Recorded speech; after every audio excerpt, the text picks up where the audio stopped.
Let's do it.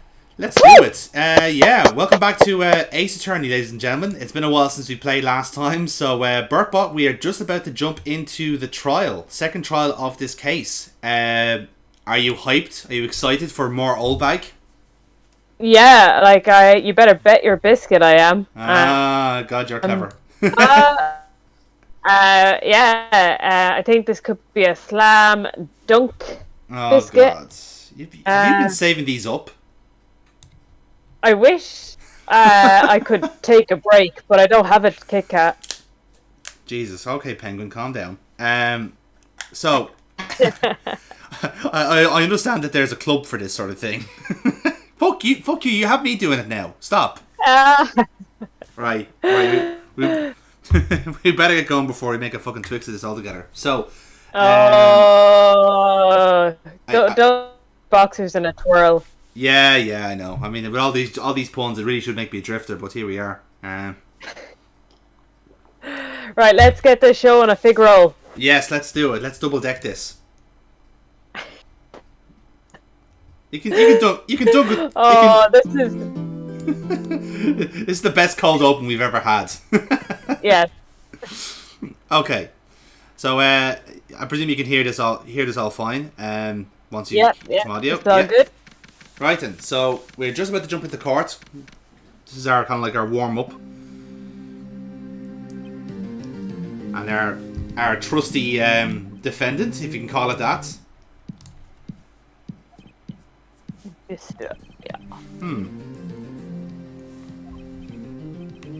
So yeah, we're going into this case pretty much thinking it's a slam dunk for Will Powers. Yeah. I suppose that's the kind of the whole ongoing theme is that like, oh shit, maybe we have actually been defending the bad guy all along. Even our like undead mentor thinks that like we're fucked. So, it's a good sign.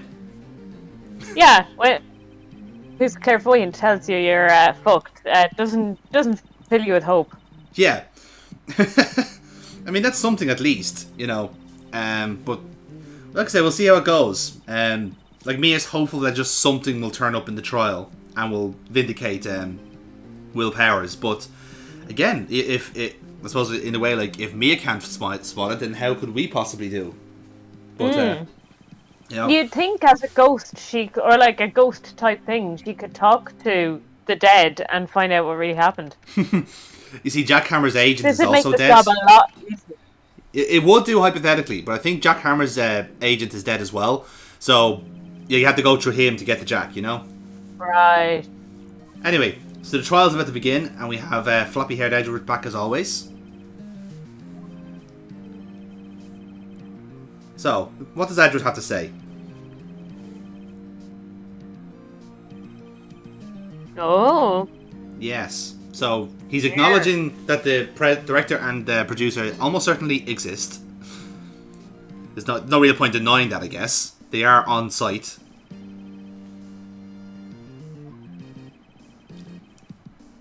So Phoenix is hoping that the producer comes out, but Edward's going to call the director instead. Because we really liked him. The weep. Oh, he's so disgusting to look at. Oh, why do I have to look at him on this? Just block the screen whenever he comes up. Like, just put your hand on it. Be easier. You just said ruffle in a courtroom. Television. Props to Edward. He's not willing to take his shit. There'll be no internet speak in this court of law.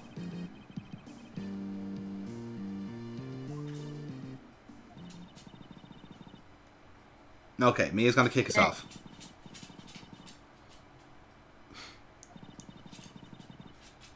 Right, so Mia's basically saying that like if Powers is definitely innocent, then it has to be somebody from Studio 2 that did it, which was everyone in the trailer. So it's either the director, producer, or one of the bigwigs.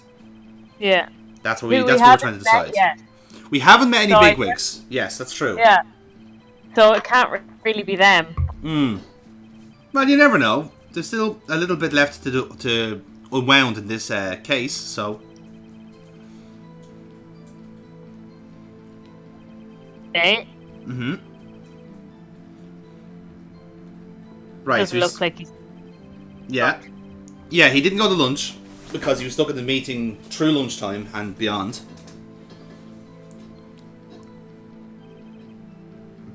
And apparently it was a flat-out 3-hour meeting. Nobody moved from that time.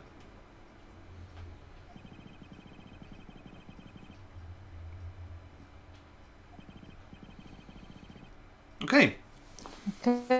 So now it's time to pick a hole in this fella's case. Okay, let's see. So has anything piqued your interest so far in his testimony?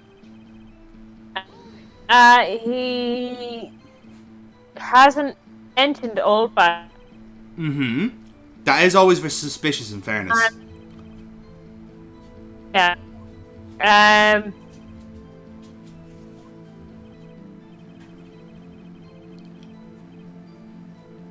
Oh, so there you go. Yeah, now he's mentioned Oldbag.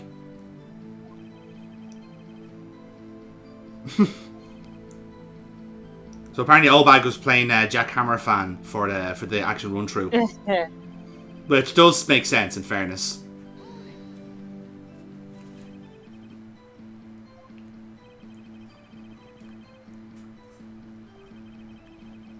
Yeah, so he's mentioning that Paris fucked his ankle up during the run through, so that's why it took so long.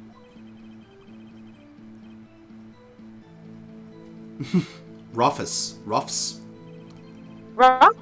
Yeah. What's starving. that? Rolling on the floor starving, according to Phoenix. Right. Well, we assume so anyway. The S could really mean anything in this case. Sadly. There's Sal drooling at Tbone steaks, maybe? Or maybe because the assistant did it? I don't know. I choose to believe it's because a woman cooked it for him. That's why he's drooling.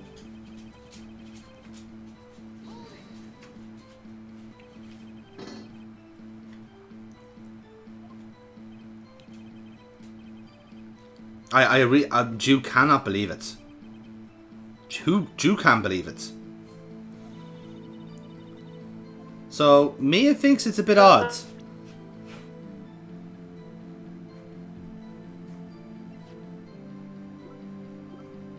Yeah. So, unfortunately, we don't really have anything to back it up. But, if you remember from the investigation, there was something at Studio 2 that does sound unusual. Or, better yet, Phoenix is poking at how he said it. Oh, of course he had pocket chocolate. That was probably all melted. Yeah, pocklet. Okay, so he had one chocolate bar. That's what kept him going throughout the entire meeting. Because in the meetings I've been, we normally get sandwiches provided for us. So, you know, makes it welcome change. Oh, we don't even get that. Yes, well, that's the beauty of the public sector, Burkwa.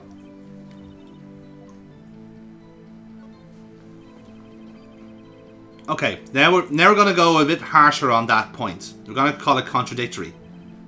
And see where it gets us. It's a bit of a bluff, but maybe Phoenix notices something. Ah.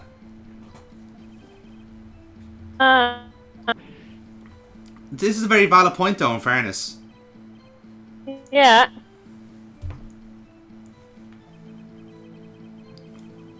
Okay. Didn't mention... So he did eat.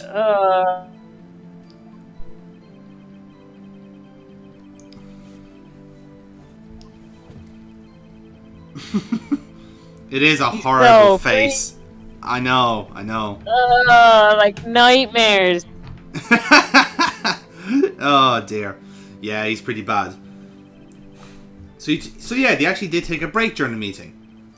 And he wolfed down a T-bone steak in what would have been maybe 10, 15 minutes? I mean, you gotta bar the hustle, at least. Okay. So now that he has said that they've taken a break, now we've actually given ourselves a contradiction. So if we press on this instead, now we've opened up that path. So in a way, you kind of have to develop the contradiction, and then you can force them out of it. Then you can kind of get him to confess that way. Exactly. Yeah. Now, like gameplay wise, this is kind of the first time we've had to do this. So that's why like you kind of go into this part of the trial going like, "Fuck, what do we do?" And it is just basically just like throwing shit against the wall until you get it right.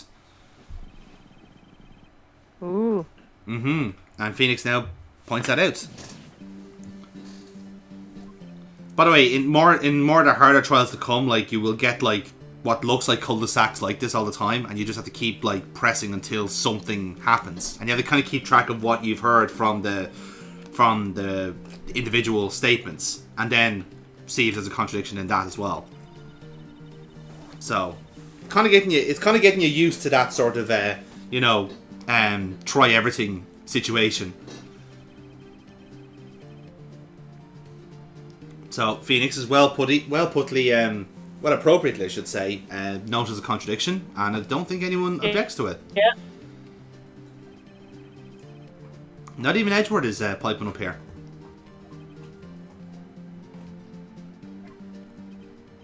Oh. You kind of get disheartened if you don't realise there's a stop. So I like it and try and get them to, change their story. Yeah, exactly.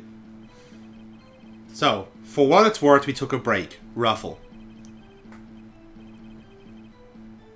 He's got a point there. Oddly specific, Manella, but carry on. Right. Now, call me silly, but like, can people wolf down like T-bone steaks in 15 minutes? Is that a thing? You haven't seen me really hungry. That's true. I have not seen you like proper like feral. So Ravenous. Yeah. Yes. So again, now it's the matter of trying to find something in all this now. What could possibly be in this?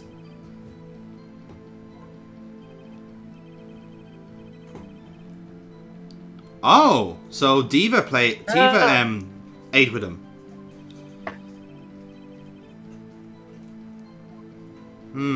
Interesting.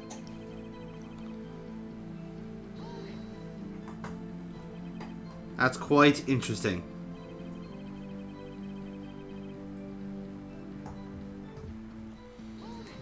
So.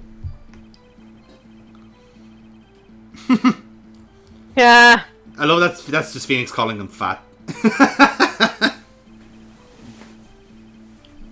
Does he really? Like, he strikes me as someone who just doesn't even chew his food, like.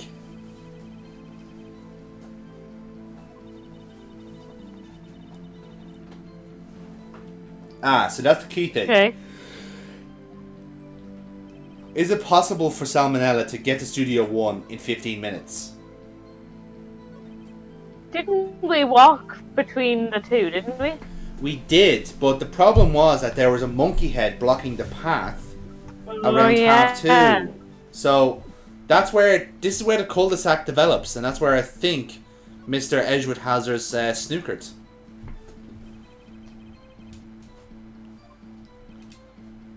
Now, what time was it? So, half 2. So if it's half 2, then the monkey head would have fallen. That's quite critical. And it was the time of death, of course. Yeah.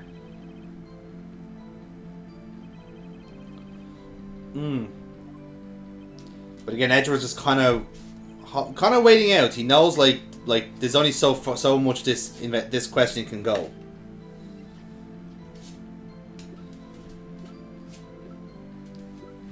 And as you can see, there's nothing really that you can poke with. So. Well, you can poke him with the spear. You could poke him with the spear, but I think he's far too flabby for that sort of thing. He'll just burst. He'll just like blow out like a balloon. It's just like a pop in a spot. All of the grease just flows out. Stop! You disgusting fucking human being. Like I will never understand that people who like bursting spots. I don't understand. Yeah, I love it. Why? Why? What's wrong with you? Who hurt you? I don't know. Spots did. Oh yeah, okay, so right, so this is your revenge against Spots for making you, like, for fucking up your face. Is that the idea? Yeah, exactly. Okay. You know, you can get therapy for that instead. Boring. Honestly.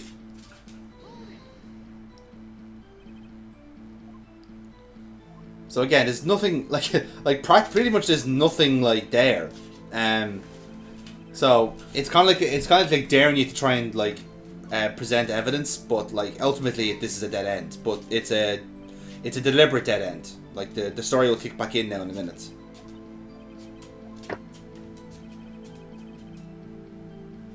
Okay. It's like the monkey head is probably the closest thing to having a bit of evidence that we have. But that's the problem, though. Obviously. Oh yeah, but this is what happens if you get something wrong. Fun fact.